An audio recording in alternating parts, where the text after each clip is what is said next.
Hey everyone, and welcome back to my channel. My name's Lauren and this week we are doing a bit of a series binge. I have been patiently waiting to get to the Kingmakers series by Sophie Lark, and I just kind of wanted to binge it all in 1 week. I wanted to have the time to dedicate just to this one series. So that's what I'm doing this week. I am starting with The Heir, obviously.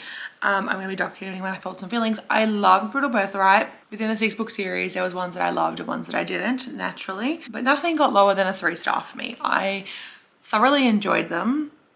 I think they were done really, really great. And I enjoy her writing. I love that it's like quite, like even though there's mafia elements, they're quite progressive, I would say.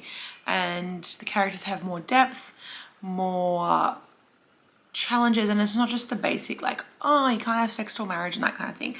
There is a lot more of an interesting, diverse plot within these books. So if you don't know anything about Kingmakers, is the children of the Brutal Birthright series go to this academy for like college, for university, and it's in Dubrovnik in Croatia, and the kids go there to like learn different mafia skills and that kind of thing. So that is what we're doing. We're starting with The Heir, and I don't know which book follows who, but I'm pretty sure The Heir follows Sebastian Gello's son, who is in the Heir program to obviously take over the Gallo family mafia. It also, I think, follows Nessa Griffin's daughter, who Nessa and Miko's, I should say, their daughter, and then Dean Yenin, who is Yelena Gallo's nephew. So I think it's a bit of a love triangle from what I know from social media, but I'm very excited. I'm gonna get straight into this now, and I will update you guys with my thoughts and feelings as we go along. I don't have any other major updates other than we are going on holidays next week and I'm so excited. Let's get reading. I'll see you guys maybe when I'm about 50 pages in to see sort of what my update is at 50 pages. I'm doing my update a little bit early, but I'm up to chapter 3, which is page 44, which is Anna's chapter, first chapter. So we get Dean's perspective in this. So I was right, it is a love triangle. But my issue, there's too much sport talk in this, and it's annoying me because it kind of reminds me of, well, at the first few chapters were still kind of annoying because they were like talking about sport, which felt very similar to like how Snow talked too much about boxing. I was like, this is annoying. So there's that. So Dean is also going into the Heir's program. So there's the Moscow Bratva. Bratva has 3 divisions and 3 separate bosses. And so his division, there's 2 men that come before Adrian. Yeah, is it Adrian? I can't remember Dean's dad. I can't remember what Dean's dad's name is, but Elena's brother. Dean's dad is like 3rd down, but none of them have none of them have children. So he is the next heir, like person that could be heir. So he is going into the Heir's division, and he got recommended because he's not, like there's generational like preferences, and like you can only go to Kingmakers if your dad and your grandfather also went to Kingmakers, and that didn't happen. But this is where I'm confused. I thought the Yenin, or Dean's grandfather, I thought he was the Bratva boss. I thought he was the Bratva leader. I don't know if I completely missed that in The Heavy Crown, but I thought that he was the boss. I thought that Dean's dad would have been the boss after the grandfather. I don't know if I completely missed it or something happened, but yeah. So in the Heir, Dean's dad is, Adrian. I was right. I thought, so Adrian is like the bookkeeper of their division of the Moscow Bratva. Anna's chapter is picking up from the day before they go to Kingmakers, because Anna is also going to Kingmakers, and I believe also in the Heir division, as she's the oldest. I think she's the only child of Nessa and Miko. I'm pretty sure she's the only child as well. So yeah, I'm gonna keep reading. My answer came like literally after I finished this clip. Anna has a younger brother and a younger sister. I don't know why I thought she was an only child as well. So I'm 136 pages in chapter 7. Leo and Dean have had their first run-in, they've met, blah, blah, blah. But then Dean and Anna had their first run-in as well, so the tensions are definitely rising. We have met Miles, we have seen Miles, and he's such a cocky, arrogant, sure of himself individual. Love Miles. There is a character which I find so funny. His name is Ozzy, as in O-Z-Z-Y. He's Australian. Crack up. And they just he was like, yeah, everyone's like, oh, they all say, you know, how you going, cunt, and like, you know, mate. And he's like, just making fun of it.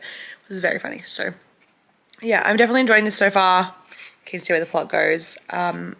They've gone into some of their classes, and their classes are quite interesting. 150 pages into the Heir, and I am not loving this. Not much is happening. There's no romance really brewing between Leo and Anna. They recognize their feelings for each other, but there's no real big anything happening just yet with them. Dean being a pain in my ass. I'm so sick of Dean. He is so entitled. He thinks he deserves this and that. I think a lot of what he thinks about Leo and his family has everything to do with the fact that probably Adrian lied to him. I think Adrian said a lot of lies because he was so hurt and damaged and blah, blah, blah. So yeah, Dean just is very entitled. I feel like he only wants Anna because he can't have her, and because she's Leo's, whether that's whether she's Leo's in a romantic capacity or just as a friend or just as a cousin is really not important to Dean. I feel like his feelings towards Anna just feel completely created in his head. They don't feel real. They don't feel substantiated. Yes, he was attracted to her as when he first saw her, but let's not forget Nessa. Nessa is extremely beautiful, and that was always she was the mafia princess. She is very, very beautiful, so you could imagine that Anna is just as beautiful. So yes, of course there's going to be a physical attraction that Dean has towards her, but does he really like her? I don't think so. I completely don't think he does. I think he just is revengeful and just full of rage and full of resentment and entitlement, and it's why do you care?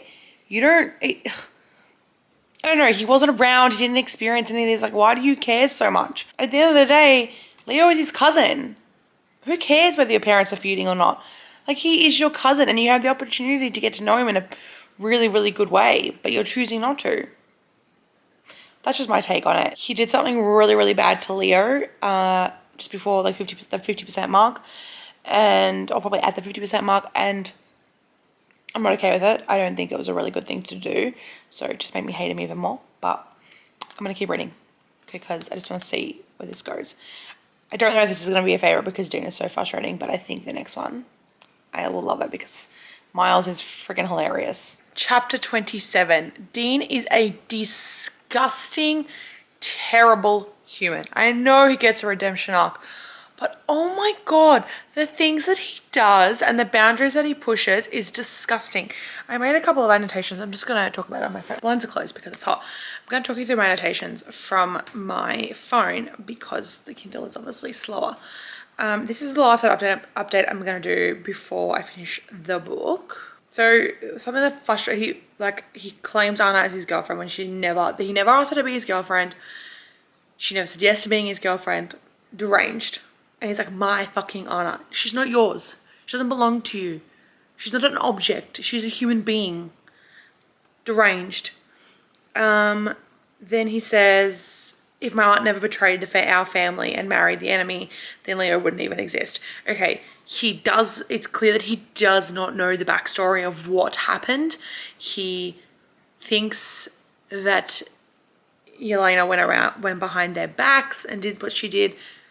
Simply is not the case. He also has this belief that just because of a split in the only reason him and Anna weren't together growing up and best friends growing up is because there was some sort of fate intervention, and that's why he doesn't have her, when that's just not reality. Just because you had potential, but you could have potentially grown up with Anna, doesn't mean that she would have had feelings for you.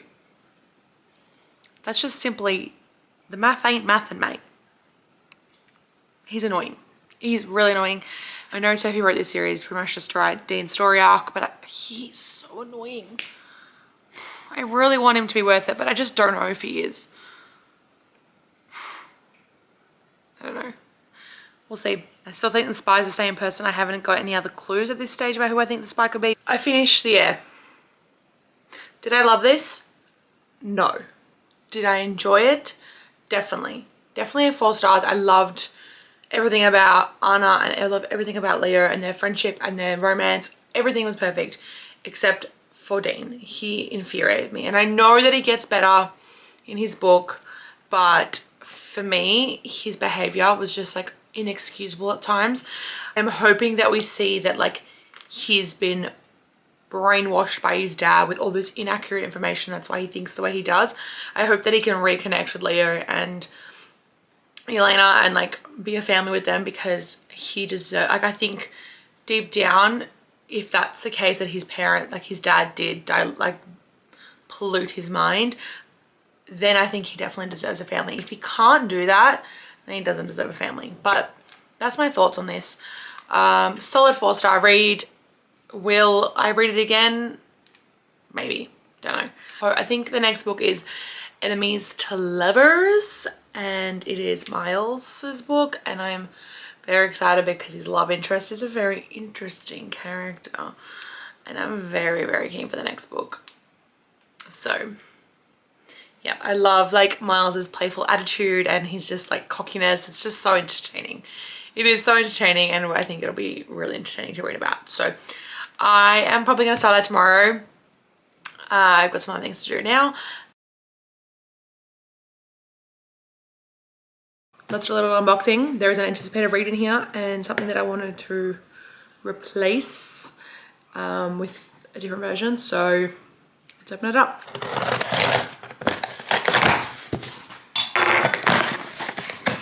The first book I got was Train of Thorns by Cassandra Clare. I've been waiting for this for so long. I have heard mixed things, but I got the collector's first edition because I wanted it to match the rest of the books that I had already owned, because I have the US hardcovers, not the UK's, and I just prefer it. It's got an alternate Ducks jacket with James Herondale on the other side, which is really beautiful. I might have it on this side because I might go with the vibes of the other books more, but I'll see what it looks like once I put it on the shelf. But yes, and then this is Grace Blackthorn on the front. So very excited to read this. I'll probably do a separate reading vlog. So if you guys want to see a separate reading vlog for this next month, let me know. Then I got another copy of Every Summer After. I wanted the floppy like version. This is by, I thought it was indie published, but it's not indie published, but it's by Berkeley. And I love their published books because they're just soft and like really, really nice and floppy. The pages are really white. The writing is not super, super small. I just prefer this style of paperback. I am very fussy in my books, and I want them to be like the way that I want them to be. I don't like yellow pages. I don't like small writing. So I kind of refuse to buy Piakas anymore. I don't like the way they publish their books. That's just me. I prefer an indie published book. So I'm happy with this. It's really, really nice and floppy, and it's fantastic. So I will be buying the same version of the second book when it comes out. So that is all I got. I'm gonna go put these away now. I'm gonna start reading The Rebel now before my nail appointment in about an hour's time. So yeah, I am very excited for The Rebel. I hope I like it, but let's see how we go.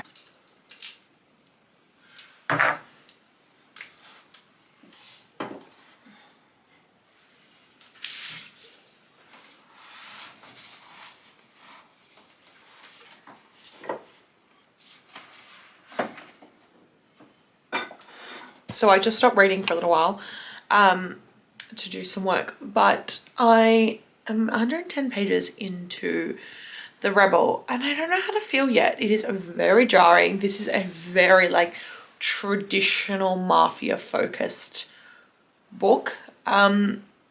Zoe is betrothed to a really disgusting guy and like he has a marriage contract with her, blah, blah, blah. And her dad's like really, really toxic. So yeah, and Miles is just like very much like his mum, just very free spirited and just like does whatever he wants. We haven't really gotten to see much of Miles.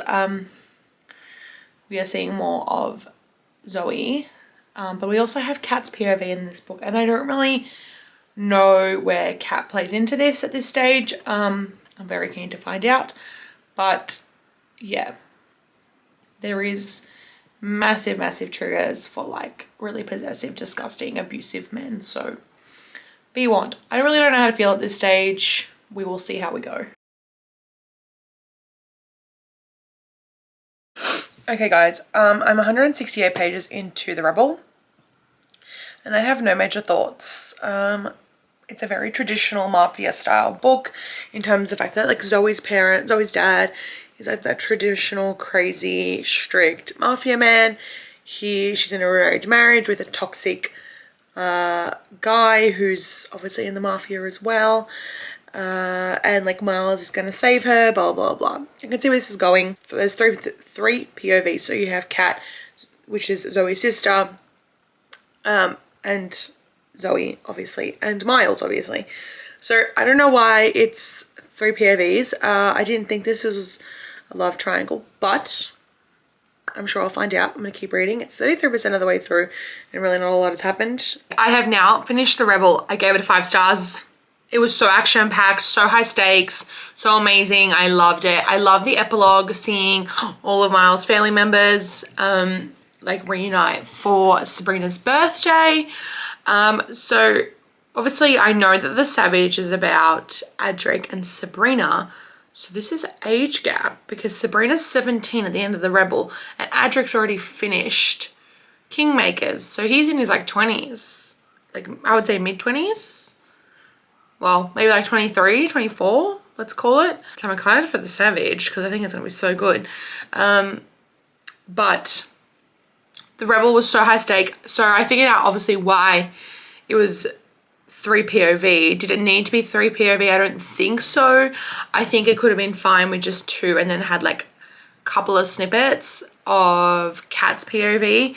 I probably didn't need all her POVs. I probably only needed 5 chapters from her to understand her story arc well enough, especially because we were seeing things as well from Zoe's POV, but it is what it is. I really enjoyed it. It was very like traditional mafia. The stakes are high. Miles is such a fun, charismatic, smart individual. He reminds me, he's like smart like his dad, cunning like his mum, but also carefree like his mum, and like he is the perfect mix of both his parents, and I loved Brutal Prince so much. So for me, I loved this one so much. I'm gonna go straight into the bully. Very excited for the bully. I think it's gonna be great. Like the spice is gonna be 10 out of 10. Will I think that Dean is redeemed? I don't know. We'll find out. I know a lot of people say that he is redeemed in this book, but I guess we'll have to wait and see. So I'm gonna pick this up straight away and I'll update you guys when I am reading the bully. Here's the way I look. My face is like really dry and I don't know what's going on, but it is what it is. I was gonna go to the gym, but I'm really tired and I just wanted to stay in bed and read. So I am 50% through the bully. Well, just short of 50%. It is extremely spicy. Extremely spicy. There's like collars involved, crawling. Yeah. Good girl. Spanking. It's a lot. Like, it's a lot. Dean is still, like, something that I don't like about what Dean says is like, I was entitled to, it's something that I have a problem with books in general. I don't like it when the main character is like, I'm entitled to this, I'm entitled to that. No one's entitled to anything. You're not entitled to anything. So he feels like he's entitled to Leo Gallo's life and that like he would have ended up with Anna as a best friend if Sebastian Gallo didn't do this and Sebastian Gallo didn't do that. I'm like, no, that's not how that works. But I'm loving seeing Dean get along with Snow and bond with Snow, and Snow taking him under his wing because he's obviously here for a year. And then we also seeing Sasha as a doctor, which is so cute. I love Sasha in general. And I loved, Snow says to Dean, he's like, oh, I always won because I always promised my wife that I would win. And it sort of gets Dean thinking, he's like, no, you can't just win because you love someone. That's not how the world works. And he's slowly sort of realizing, like him and Kat are both realizing their feelings. I also didn't realize that we get the POV of the spy in this as well. So I'm assuming like a lot of her books in this series are a 3-person POV, which is interesting. And Dean is bonding with Dom's younger son, which is so sweet. I love that. It is so, so, so, so cute.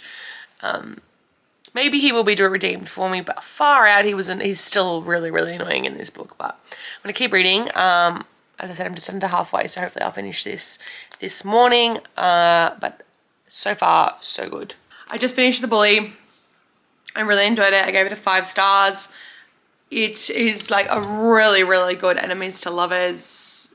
I wish we had gotten more of like yes, Dean is definitely redeemed in this, but I wish we had gotten more of like him reuniting with his family at the end. I went straight into The Spy after finishing this. I've just been reading on my iPad because I've just been making a lot of friggin' notes. I had a theory and I changed my mind 100 times over. I don't know if I'm right or wrong, but I'm going to be giving you minimal reactions with The Spy because obviously most overarching plot throughout the story. I'm shocked with The Spy. But I'm going to keep reading. I was supposed to read something else at the moment, but I just can't stop. I need to keep reading a little bit longer before I pick up anything else. The Spy is going to be so high stakes and I'm so freaking excited. I can't even explain. I can't even explain how I feel. Oh my fucking God is all I have to say. Oh my fucking God. The Bully is great. Highly recommend. But the end was so climactic. It was high stakes. Like this series feels more like the traditional style of mafia that we know in comparison to the Brutal Birthright series. That's a little bit more like tame, I would say. This is a lot similar, more similar to the Underworld series in terms of like the mafia aspects. But I loved it. I think it's a great book. I thought I had low expectations and I couldn't put it down. I just couldn't put it down. But also I was like gunning for The Spy and I think The Spy is going to be my favorite. I really think The Spy is going to be my favorite. So I'm going to keep reading and I'm going to talk to you guys later on. Oh my God. Sabrina Gallo is the light of my life. I'm obsessed with her. She may be better than Miles. Just slightly. Just slightly. But she's so fucking funny. She's so fucking funny. Does not give a shit about anything. She is the perfect mixture of both her parents and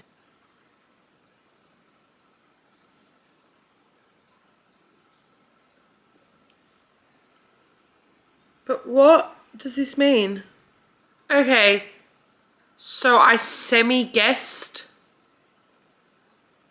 The Spy, but not really. What does this mean? I don't know what this means. What I think it means, I don't want to be true. I am lost for words. Like utterly and entirely lost for words. Holy fucking shit. Sophie Lark is a fucking genius. I hope that my heart isn't broken by the end of this book. I hope that she turns it around and surprises me. I have a couple of theories that I'm working through. I don't know.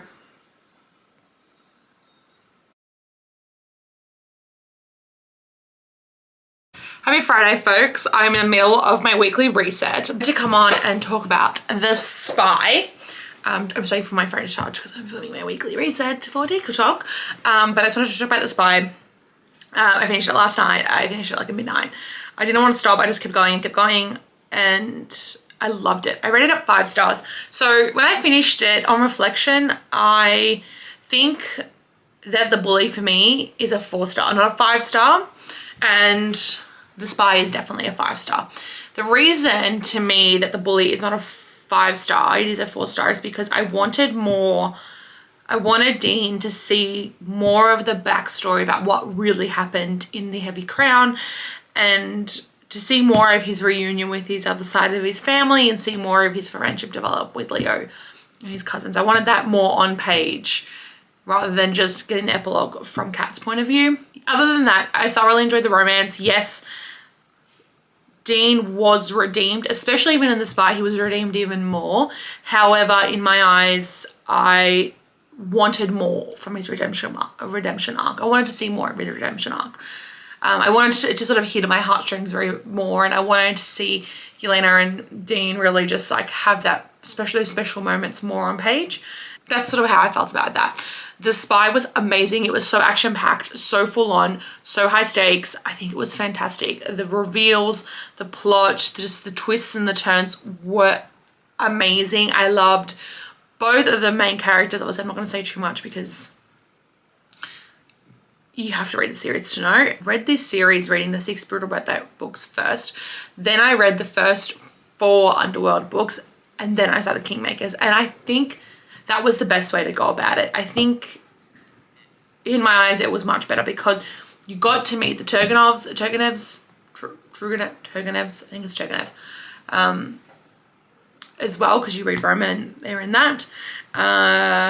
You also get to meet Dom and Adric. Well, not really, you don't really get to meet Adric much, but like you get to meet Dom and his wife before, and there is obviously Dom and his wife do pop up in the Bully because Dom has interactions with Dean early on in the book and then at the end of the book. And obviously reading Snow, obviously Sophie's reading order says to read Yvonne and Snow before Kingmakers, but I think by adding Roman and Dom, it really makes a much better impact into the series of Kingmakers by reading them first. I was discussing this with my friend and she's like, yeah, I regret not reading those 2 books before reading Kingmakers, because she's like, I just felt like it would have been a better payoff. She's like, so she agreed with me, but she followed Sophie's reading order. So, which is totally fair enough. But my view is read also Roman and Dom before you read Kingmakers. I think it was just fantastic doing it that way. Yeah, I don't want to say too much about The Spy other than it's fantastic. I think at the moment my ranking is The Spy, The Rebel, The Bully, then the Heir.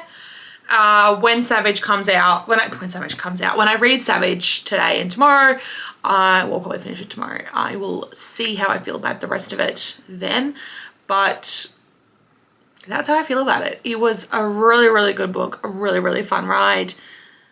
Highly, highly recommend reading this series. So, so good.